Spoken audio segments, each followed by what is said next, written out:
Vande Mataram, dear students. Today we will start the first part of 15th chapter of English grammar subject of standard 6th, and the first part of 15th chapter is about ought to, used to, need and dare. तो बच्चों अपने इस video में क्या देखेंगे 15th chapter जिसका नाम है ought to, used to, need and dare. तो ये सब वर्ड्स क्या है ought to, used to, need and dare, ये सब वर्ड क्या है तो वो अपने इस चैप्टर में देखेंगे.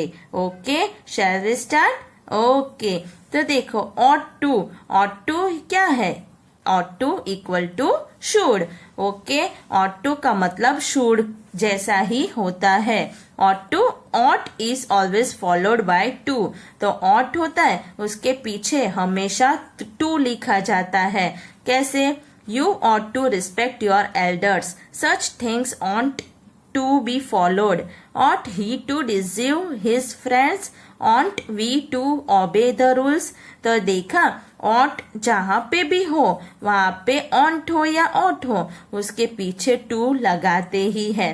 और क्वेश्चन सेंटेंस हो तो बीच में उसको सब्जेक्ट के बाद to लगाएंगे तो to तो आएगा ही. ओके, अब used क्या है वो हेल्पिंग वर्ब है. एज अ हेल्पिंग वर्ब की तरह यूज कैसे करेंगे? Is always followed by to. तो यूज के पीछे हमेशा टू लगाएंगे और वो क्या दिखाता है? Use to indicate some frequent practice in the past. यानी कि पास्ट में अपने कोई प्रैक्टिस कभी कभी करते थे, ज्यादातर करते थे, हर रोज नहीं ज्यादातर करते थे, तो उसके लिए यूज करेंगे. He used to live in this house.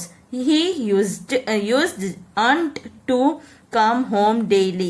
Used she to tell lies. Used they to kill the birds. तो देखा कि कोई चीज पास्ट में अपने कर रहे होते थे तो उसके लिए यूज टू यूज होता है. अब need as a helping verb is used in negative and interrogative sentences.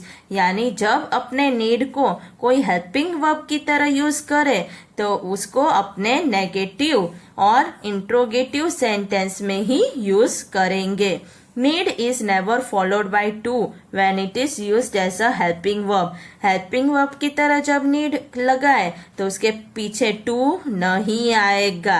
Okay, जैसे कि need she come tomorrow? No, she needn't come. Need I go yet? No, you needn't go. The third person singular of need is always need, not needs. तो क्या कह रहे हैं कि need का third person singular हमेशा need ही रहता है, नीड्स नहीं होता है. ओके, अब dare as a helping verb is used only in negative and interrogative sentences. तो डेयर है वो जब अपने हेल्पिंग वर्ब की तरह यूज करे तो उसे सिर्फ नेगेटिव और इंट्रोगेटिव सेंटेंस में ही यूज करेंगे. Dare is not followed by to when it is used as a helping verb. तो डेयर के पीछे कभी भी टू नहीं लगाएंगे जब वो हेल्पिंग वर्ब की तरह यूज होता है. He dare not fight with me. Dare he talk to me like that? How dare he say such rude things to her. तो देखा ये दोनों इंट्रोगेटिव सेंटेंस है, ये नेगेटिव है, इसमें डेयर आया और डेयर के पीछे टू नहीं लगाया है. The third person singular of dare is always dare, not dares. तो थर्ड पर्सन सिंगुलर है उसका डेयर है वो डेयर ही रहेगा, डेयर्स नहीं होगा. अब नेक्स्ट पेज में एक्सरसाइज देख लेते हैं. एक्सरसाइज क्या है? First one, choose the correct alternative. तो आपको यहाँ पे सेंटेंस है, इसके ब्लैंक्स को फिल अप करने हैं. फिल अप कैसे करोगे? तो आपको ब्रैकेट में ऑप्शंस दिए हैं, इन ऑप्शंस में से जो भी सही ऑप्शन लगे उसको आपको यहाँ पे लिखना है और क्या करना है? सेंटेंस को फिल करना है. ओके, ब्लैंक्स को तो शुरू करें. Okay, first one, you dash worry about it. Oughtn't, daren't, needn't. क्या आएगा? Needn't. You needn't worry about it. Second, I dash play hockey last year. ought to, used to, need. क्या आएगा? I use to play hockey last year. Use to आएगा, यहाँ पे use to, यहाँ पे needn't. फिर third, you dash to follow this rules. ought, need, dare. क्या आएगा? तो आएगा ought. You ought to follow these rules. Fourth one, how dash you open my letters. Need, dare, used to. तो आएगा dare. How dare you open my letters. Fifth one, she dash live in Mumbai in 2004. ought to, used to, ought to. क्या आएगा? used to. She used to live in Mumbai in 2004. फिर next क्या है? Sixth one, he dash to finish his work in time. तो क्या है? need, dare, ought. तो क्या आएगा? ought. He ought to finish his work in time. Seventh, he dash talk to her in that manner. daren't, ought, usen't. तो क्या आएगा? daren't. He daren't talk to her in that manner. Eighth, it is getting late. We dash to take a taxi. Used to, ought to, need. क्या आएगा? ought to. It is getting late. We ought to take a taxi. Ninth one, if you are unwell, you dash consult a doctor. ought to, dare, used to. क्या आएगा? ought to. If you are unwell, you ought to consult a doctor. अब second exercise क्या है? Correct the following sentences. तो आपको क्या करना है? नीचे सेंटेंस दिए हैं, उसको आपको करेक्ट करके वापस लिखना है. कैसे लिखोगे? तो पहला जैसे dads he beat my brother. तो इसमें क्या गलत है? एस. डैड्स का कभी भी डेर का डैड्स नहीं होता, डेर ही रहता है.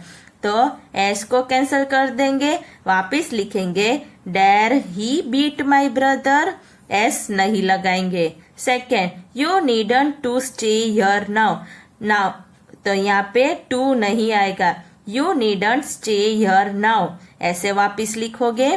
Third, you ought respect your elders. Ought के हम बाद में हमेशा क्या आएगा? टू. तो you ought to respect your elders. ऐसे वापिस लिखना है पूरा सेंटेंस नीचे. Okay. Fourth, you needn't to get up so early. तो नीडंट के बाद टू नहीं आएगा. You needn't gate up so early. Fifth, need she come early tomorrow. Need के बाद एस कभी नहीं आएगा, नीड का नीड ही रहेगा. तो वापिस लिखोगे need she come early tomorrow. फिर sixth one, need I to pay the money to him.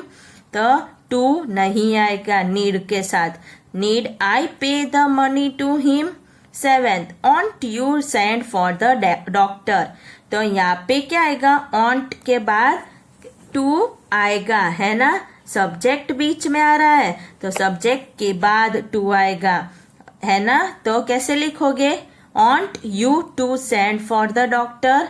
फिर eighth, used she quarrel with her mother. Use के बाद भी टू आएगा. Use she to quarrel with her mother. ऐसे वापिस लिखोगे. तो यहाँ तक आपको समझ में आ गया. तो इस चैप्टर को क्या करना है कि ये सारे वर्ड्स है dare, need, ought to, use to, इन सब के मीनिंग आपको अच्छे से लिखने हैं, समझने हैं. और एक्सरसाइजेस है उसको एक्स्ट्रा रफ नोटबुक में लिखना है. और इन सेंटेंसेस को सुधार के करेक्ट करके नीचे लिखने हैं आंसर. ओके, समझ में आ गया? वंदे मातरम.